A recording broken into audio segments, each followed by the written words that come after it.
J'ai effacé la vidéo, je peux pas la retrouver, mais c'est pas grave, je fais la vidéo quand même dessus, sur les Bernard l'Ermite.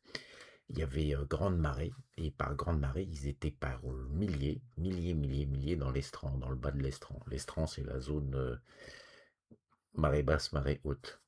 Il y a une vie pas possible dedans, dont les vers arnicoles qui sont super parce qu'un scientifique français a trouvé le moyen d'extraire leur hémoglobine et d'augmenter la durée de vie des transplants. Mais je reviens sur les Bernard l'Ermite. Après en avoir vu autant, j'ai été fasciné, donc je suis allé chercher sur Internet. Et ils ont une particularité, je pense qu'on devrait apprendre. Quand il y a une grosse coquille comme ça qui est laissée, il y a un Bernard l'Ermite qui arrive, il la regarde, il fait oh, intéressant. Même s'il est trop petit, il reste.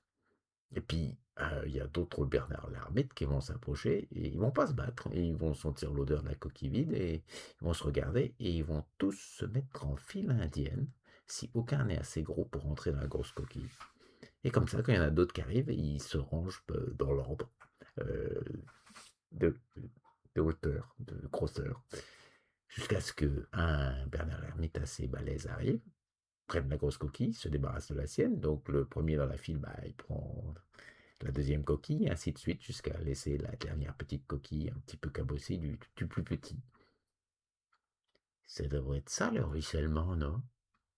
Pourquoi on n'a pas ça chez nous, les humains? On aurait vachement à apprendre, je pense, des Bernard l'Ermite. Vachement, vachement. Il y en a partout, des petits bonhommes. Tout, tout, tout, tout, tout, tout. Oh la vache! Ça migre, ça migre.